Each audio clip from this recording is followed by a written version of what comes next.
भगवते वासुदेवाय।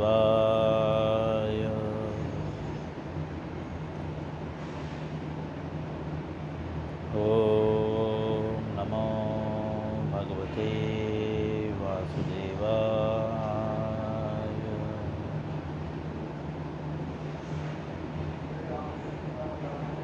ओम नमो भगवते वासुदेवाय।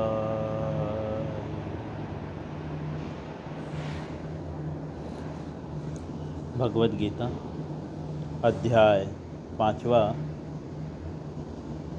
श्लोक 7। कल हम इस श्लोक पे चर्चा कर चुके हैं। आज जो है पुनः हम इसी श्लोक को पढ़ेंगे और कल जहाँ से हमने तात्पर्य रोका था उसके आगे से हम पढ़ना स्टार्ट करेंगे। एक बार हम श्लोक पढ़ेंगे, फिर अनुवाद और पुनः हम तात्पर्य में प्रवेश करेंगे जहाँ कल हमने स्टॉप किया था उसके आगे से। श्लोक। योगयुक्तो विशुद्धात्मा विजितात्मा जितेन्द्रियः सर्वभूतात्मभूतात्मा कुर्वन्नपि न लिप्यते। अनुवाद। जो भक्ति में कर्म करता है, जो विशुद्ध आत्मा है और अपने मन तथा इंद्रियों को वश में रखता है, वह सबों को प्रिय होता है और सभी लोग उसे प्रिय होते हैं। ऐसा व्यक्ति कर्म करता हुआ भी कभी नहीं बंधता। अब हम पुनः जो है तात्पर्य पढ़ेंगे। कल हम जहाँ पे तात्पर्य ख़त्म किए थे उसके आगे से कुछ लाइन पूर्व से पढ़ेंगे ताकि हम समझ सकें।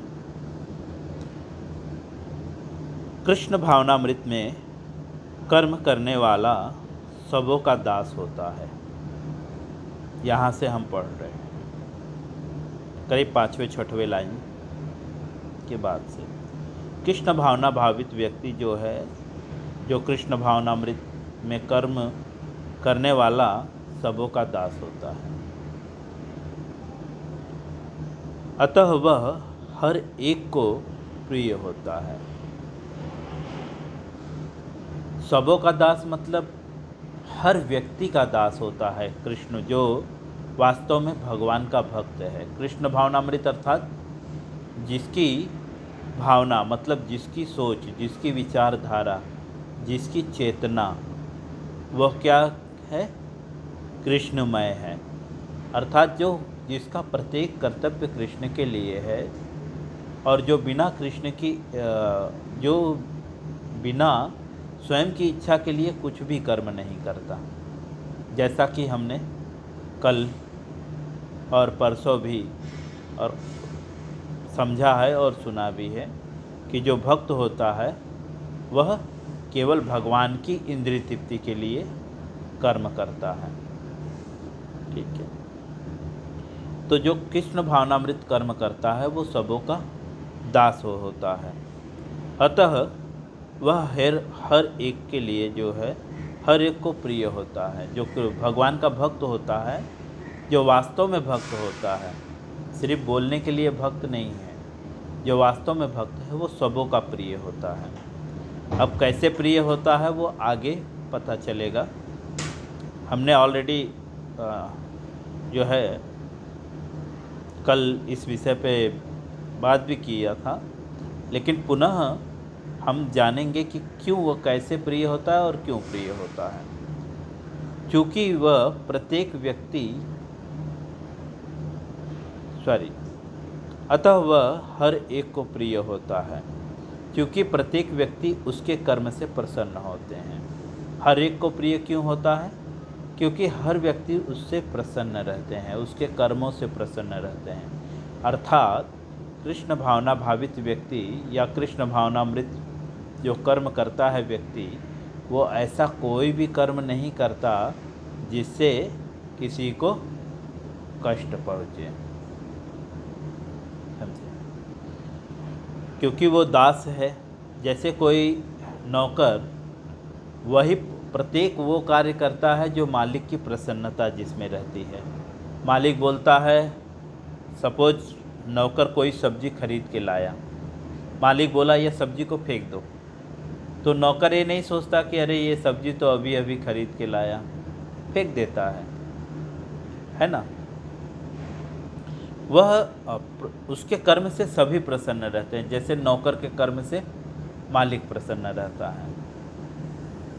अतः उसकी चेतना शुद्ध रहती है।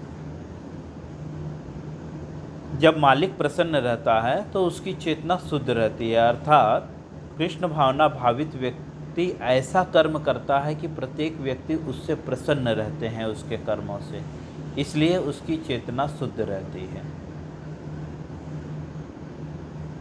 आगे, चूँकि उसकी चेतना शुद्ध रहती है अतः उसका मन पूर्णतः नियंत्रण में रहता है। प्रभुपाद जी लिख रहे हैं क्योंकि चेतना शुद्ध होती है इस वजह से उसका मन नियंत्रण में रहता है। मन नियंत्रित होने से इंद्रियां संयमित होती हैं, क्योंकि उसका मन सदैव कृष्ण में स्थित होता है। ठीक है, अब वापस से पुनः हम पढ़ेंगे। कृष्ण भावना जो कृष्ण भावनामृत व्यक्ति है उसके वो सबों का दास होता है और वो सबों का प्रिय होता है। क्यों प्रिय होता है? क्योंकि उसके कर्म से जो है सभी लोग प्रसन्न रहते हैं,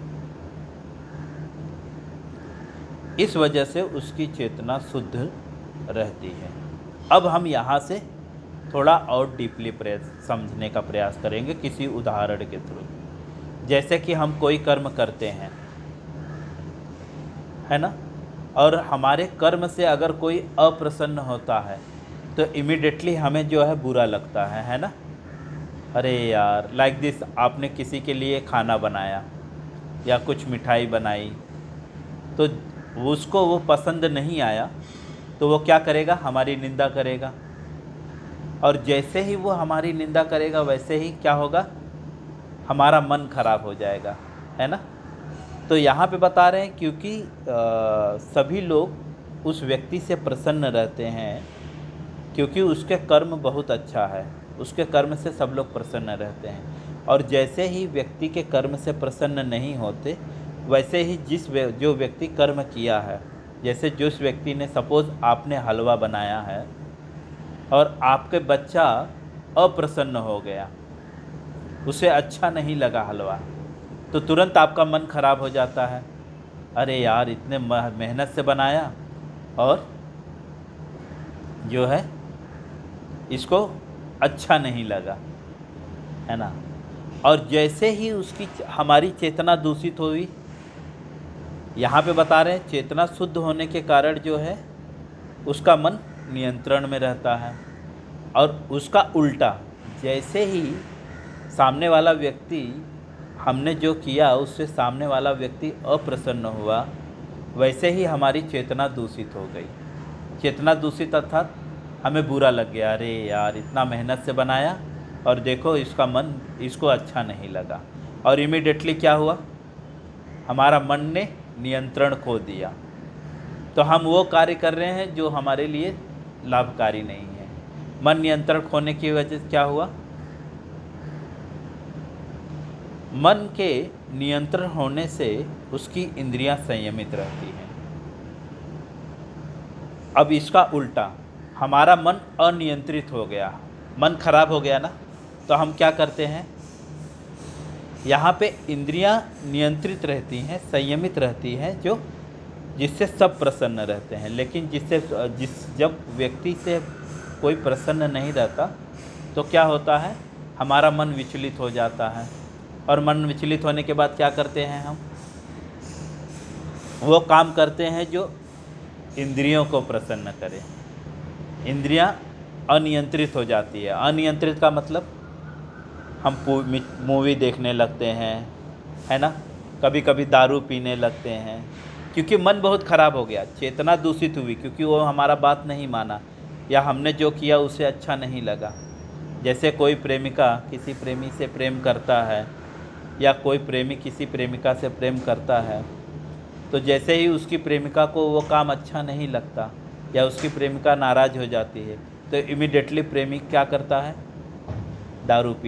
दारू पीता है या मूवी देखता है। इस तरह से अनेकों चीज़ें वो करने लगता है, जो यहाँ पे उसकी इंद्रियां तुरंत असंयमित हो जाती है ना।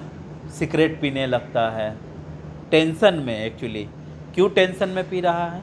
क्योंकि उसकी गर्लफ्रेंड खुश नहीं है ना, उसका बच्चा खुश नहीं है हलवे से जो उसने बनाया, तुरंत उसकी इंद्रियां अनियंत्रित हुई, है ना। आगे अब प्रभुपाद जी और क्लियरली हमें समझाते हैं, क्योंकि उसका मन सदैव कृष्ण में स्थित रहता है। और कृष्ण भावना भावित व्यक्ति जो है, जो कृष्ण भावनामृत व्यक्ति है, वो कैसे सबको प्रसन्न कर लेता है? क्योंकि उसका मन जो है सदैव कृष्ण में स्थित होता है, व्यक्ति में स्थित नहीं होता, लड़के में स्थित नहीं होता, गर्लफ्रेंड में स्थित नहीं होता। हम क्यों अप्रसन्न होते हैं? क्योंकि हमारा मन या तो जैसे हलवा बनाने वाले का हलवा अपने बच्चे के लिए जो बना रहा था, उसका मन कहाँ पे था? उसके बच्चे के ऊपर, है ना। बॉयफ्रेंड जो कर्म कर रहा था वो किसके लिए कर रहा था? गर्लफ्रेंड के लिए, तो उसका मन किसके पे था? गर्लफ्रेंड पे, ठीक है। इस वजह से गर्लफ्रेंड के अप्रसन्न होने पे तुरंत जो है बॉयफ्रेंड टेंशन में आ गया, उसका मन विचलित हो गया, और मन विचलित होने पे उसने दारू पीना स्टार्ट कर दिया, है ना। उसकी इंद्रियां असंयमित हो गई, कभी कभी हाथ भी काट लेता है ना। इतनी उसकी इंद्रियां असंयमित हो जाती है कि कभी कभी वो इंद्रियों को ही नष्ट कर देता है। लेकिन जो कृष्ण भक्त होता है, उसकी चेतना जो है, उसका मन जो है सदैव कृष्ण में स्थित होता है। इसीलिए शास्त्रों में कहा गया है कृष्ण भक्ति अति चतुर। उदाहरण के रूप में नारद जी, देखिए कृष्ण भक्त कैसे प्रसन्न करता है सबको। तो हम नारद जी का उदाहरण पढ़ेंगे। नारद जी एक असुर रावण, है ना, या कंस, तो कंस के पास नारद जी जाते हैं और कंस पूछता क्या है? देखिए कंस जो है वो विष्णु का द्रोही है, तो अभी नारद जी विष्णु के भक्त हैं, तो नारद जी से तो कंस कैसे प्रसन्न होगा? लेकिन नारद जी से कंस प्रसन्न रहता है। तो नारद जी पूछता है विष्णु कहाँ मिलेगा, कैसे मैं विष्णु को प्राप्त करूं? तो नारद जी बताते हैं देखो विष्णु जो है तब आएंगे जब विष्णु के भक्तों को कष्ट होगा। फिर बाद में वो क्या करता है? सबको कष्ट देने लगता है। एक्चुअली नारद जी कंस का अहित कर रहे हैं कि हित कर रहे हैं? एक्चुअली नारद जी कंस को जो है राक्षस योनि से मुक्त कर देते हैं। कैसे मुक्त करते हैं? लेकिन रावण को, कंस को भी उसका पता नहीं चलता। तो इस तरह से जो है धीरे धीरे आगे भी उसकी स्टोरी है, बहुत लंबी स्टोरी है, किस तरह से वो कंस को बताते हैं कि भगवान कैसे जन्म लेंगे, कहाँ जन्म लेंगे, और किस तरह से जो है कंस की मुक्ति होती है। और कंस भगवान से बहुत, नारद जी से बहुत प्रसन्न रहता है। क्यों? क्योंकि नारद जी जो उसे मार्ग बता रहे हैं ना, वो कंस के लिए हितकारी रहता है। आगे हम पढ़ेंगे, ज़्यादा उदाहरण में न जाकर, क्योंकि आज ये तात्पर्य हमें पूर्ण करना है। तो चूँकि कृष्ण भावना जो कृष्ण भक्त होता है उसका मन सदैव कृष्ण में स्थित होता है, किसी व्यक्ति में या गर्लफ्रेंड में स्थित नहीं होता। ठीक है, आगे। अतः उसके विचलित होने का कोई प्रश्न ही नहीं उठता। इसीलिए प्रभुपाद जी बोलते हैं क्योंकि उसका मन जो है कृष्ण में स्थित होता है, इसीलिए उसका विचलित होने का प्रश्न ही नहीं उठता, क्योंकि वो कृष्ण की प्रसन्नता के लिए कार्य करता है। जैसा कि मैंने उदाहरण दिया कि बॉयफ्रेंड क्यों अपसेट होता है, क्यों जो है उसका मन विचलित होता है, क्यों उसकी इंद्रियां विचलित हुई, क्योंकि वह जो कार्य कर रहा था और जिसकी प्रसन्नता के लिए कर रहा था उसका मन जहाँ पे था वह व्यक्ति को बुरा लगा, वो चीज़ अच्छा पसंद नहीं आया, इसलिए इसका मन विचलित हो गया। लेकिन जो कृष्ण भक्त होता है उसका मन सदैव कृष्ण में स्थित होता है, इसीलिए उसका मन कभी विचलित होता ही नहीं है। आगे, वह कृष्ण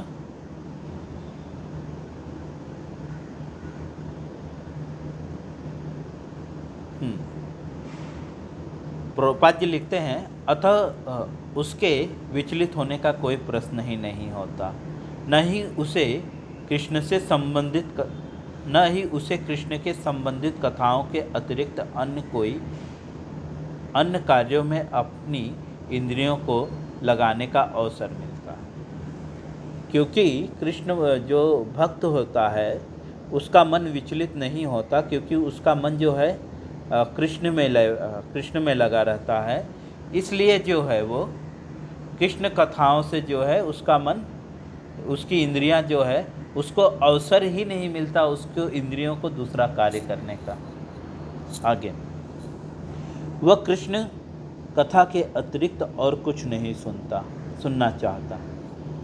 जो कृष्ण भक्त होता है, प्रभुपाद जी यहाँ पे बता रहे हैं, जो कृष्ण भावना भावित व्यक्ति है वह कृष्ण की कथा के अतिरिक्त और कुछ भी नहीं सुनना चाहता। क्वालिटी बता रहे हैं कि अगर आपका मन विचलित हो रहा है तो कैसे आप अपने मन को कंट्रोल करें। तो अपने मन को कैसे कंट्रोल करना है? कृष्ण कथा के अतिरिक्त और कुछ भी नहीं सुनना है। आगे, वह कृष्ण को अर्पित किए हुए भोजन के अतिरिक्त अन्य कुछ भी नहीं खाता। उसका मन कैसे कंट्रोल में है? क्योंकि वो कृष्ण को बिना अर्पित किए कुछ भी नहीं खाता, पानी भी नहीं पीता, एक दाना भी नहीं खाता, इसलिए उसका मन विचलित नहीं होता, उसकी इंद्रियां संयमित होती हैं। आगे, न ऐसे किसी स्थान में जाने की इच्छा रखता है जहाँ कृष्ण से संबंधित कार्य न हो। कृष्ण भक्त ऐसे किसी स्थान पे जाने की इच्छा नहीं करता जहाँ से जो स्थान कृष्ण से संबंधित न हो। जैसे कि हम जुहू बीच जाते हैं, है ना, थिएटर में जाते हैं, मूवी देखने जाते हैं, है ना, गार्डन जाते हैं, बड़े बड़े होटलों में जाते हैं, जहाँ पे कृष्ण से संबंधित कुछ भी नहीं है। ये हमारे मन के विचलित होने का कारण है, समझे? अर्थात ये हमारी अप्रसन्नता का कारण है।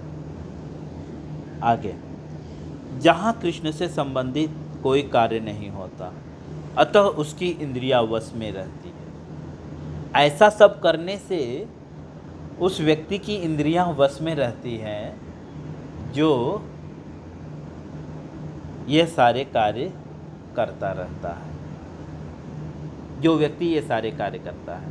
ऐसा व्यक्ति जिसकी इंद्रियां संयमित हों वह किसी के प्रति अपराध नहीं कर सकता। प्रभुपाद जी बता रहे हैं ऐसा व्यक्ति अर्थात जो न तो ऐसी जगह पे जाता है जहाँ कृष्ण से संबंधित न हो, न तो ऐसे वो किसी चीज़ को सुनता है जो कृष्ण के अतिरिक्त कथाओं को ही वो कुछ भी नहीं सुनता, कृष्ण के अतिरिक्त और कुछ भी नहीं सुनता। और बिना कृष्ण को अर्पित वो कुछ भी नहीं खाता। समझे? ऐसा व्यक्ति जो है किसी के प्रति अपराध नहीं करता। अपराध का मतलब वो किसी को भी कष्ट नहीं देता, कोई भी उससे अप्रसन्न नहीं रहता। आगे इस पर कोई यह प्रश्न कर सकता है, प्रभुपाद जी बोल रहे हैं अब कि इस पे कोई यह प्रश्न कर सकता है तो फिर अर्जुन अन्यों के प्रति क्यों आक्रामक था। प्रभुपाद जी बता रहे हैं तो अर्जुन जो है, अगर कोई ऐसा क्वेश्चन कर सकता है कि अर्जुन जो है, फिर अगर अर्जुन ने तो सब लोग को नाराज़ किया ना, अप्रसन्न किया, क्यों किया? तो यहाँ पे प्रभुपाद जी बता रहे हैं क्या वह कृष्ण भावना भावित नहीं था? क्वेश्चन कर रहे हैं, क्योंकि यहाँ पे बता रहे हैं जो कृष्ण भावना भावित व्यक्ति होता है उससे सब प्रसन्न रहते हैं, लेकिन अर्जुन से सब प्रसन्न नहीं थे। क्या वो कृष्ण भावना भावित नहीं था? तो भगवान यहाँ पे, प्रभुपाद जी यहाँ पे उत्तर देते हैं, वस्तुतः अर्जुन ऊपर से ही आक्रामक था। प्रभुपाद जी बता रहे हैं अर्जुन जो है एक्चुअली दिल से आक्रामक नहीं था, ऊपर से आक्रामक था। क्योंकि जैसा कि द्वितीय अध्याय में बताया जा चुका है, आत्मा के अवध्य होने के कारण युद्ध भूमि में एकत्र हुए सारे व्यक्ति ही अपने अपने स्वरूप में जीवित बने रहेंगे।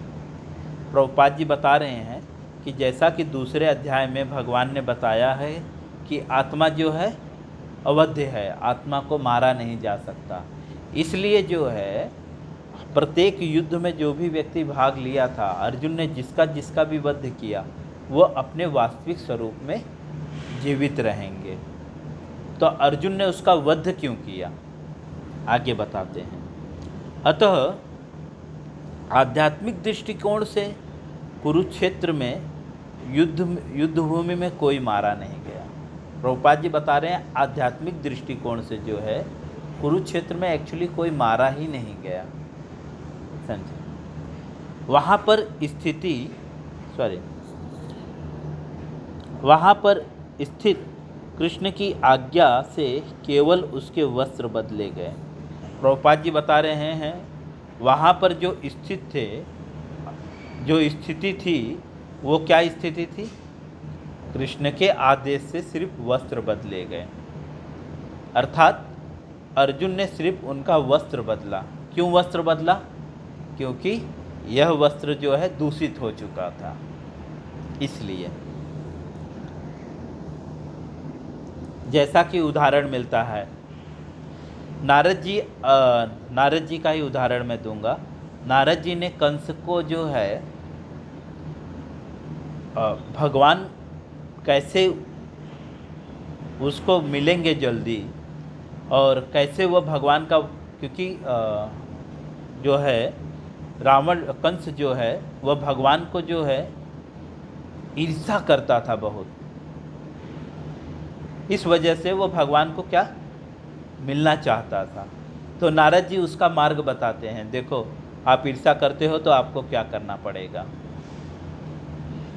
यहाँ पे नारद जी जो है उस पर क्रुद्ध नहीं होते, लेकिन जैसे अर्जुन उन लोगों पे क्रुद्ध हुआ था जो कुरुक्षेत्र के युद्ध भूमि में थे, वहाँ पे ही नारद जी भी वन टाइम नल और कुबेर पे क्रुद्ध हुए, लेकिन नल और कुबेर कैसे प्रसन्न हो गए?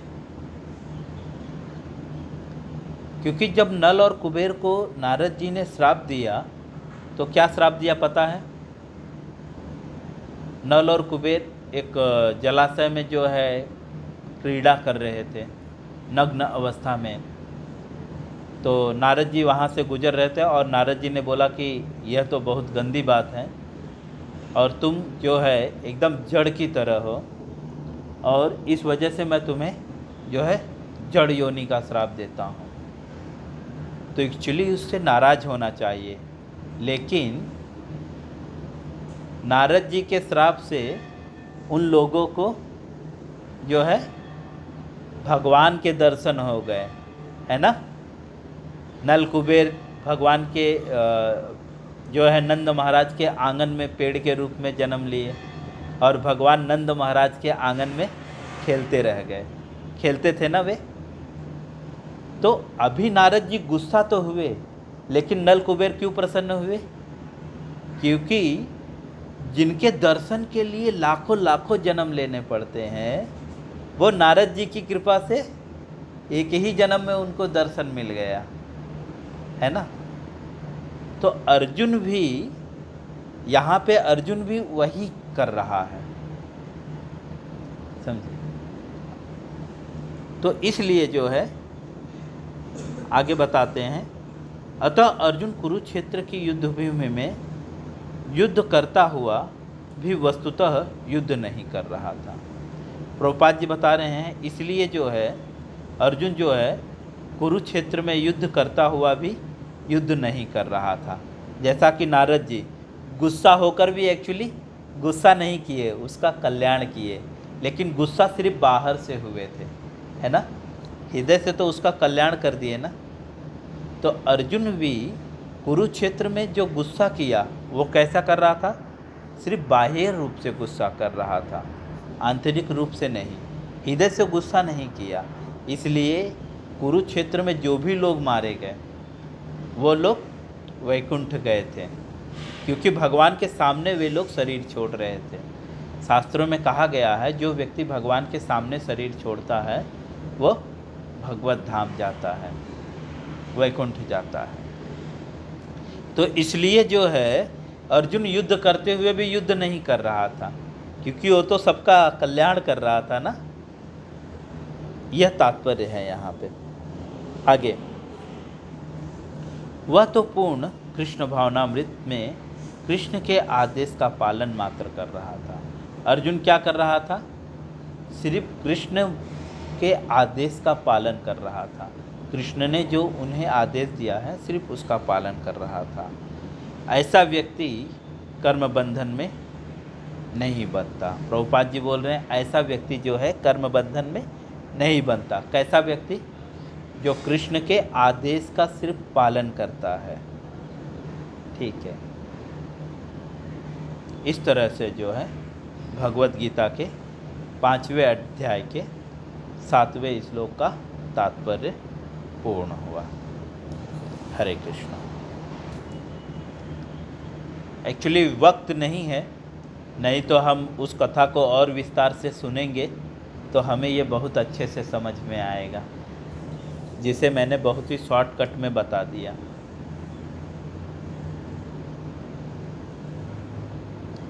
इससे रिलेटेड किसी का कोई प्रश्न है? किसी को न समझ में आया हो तो वो मुझे बाद में कॉल करके पूछ सकता है, कोई बात नहीं।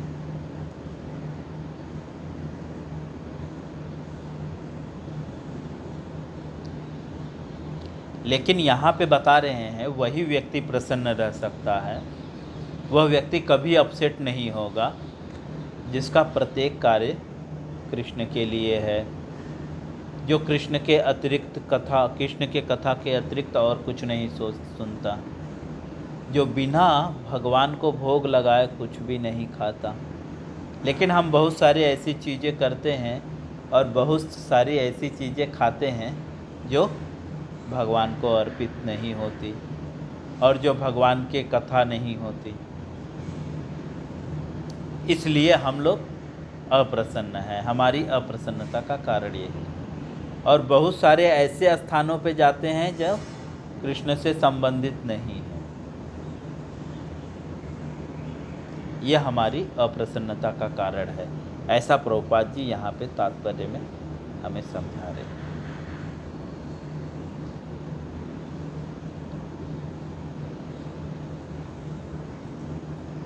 और कृष्ण भावनामृत का मतलब तो आप समझ रहे हैं ना। कृष्ण भावनामृत का मतलब कृष्ण जो बोलते हैं वो करना। और कृष्ण कहाँ पे आदेश दिए हैं? कृष्ण का आदेश क्या है?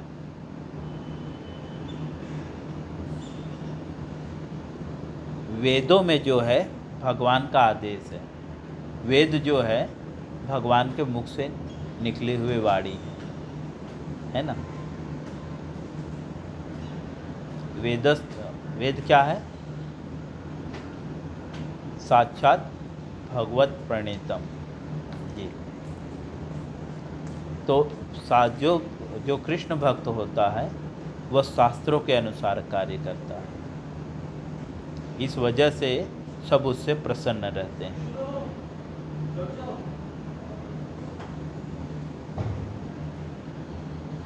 किसी का कोई प्रश्न है?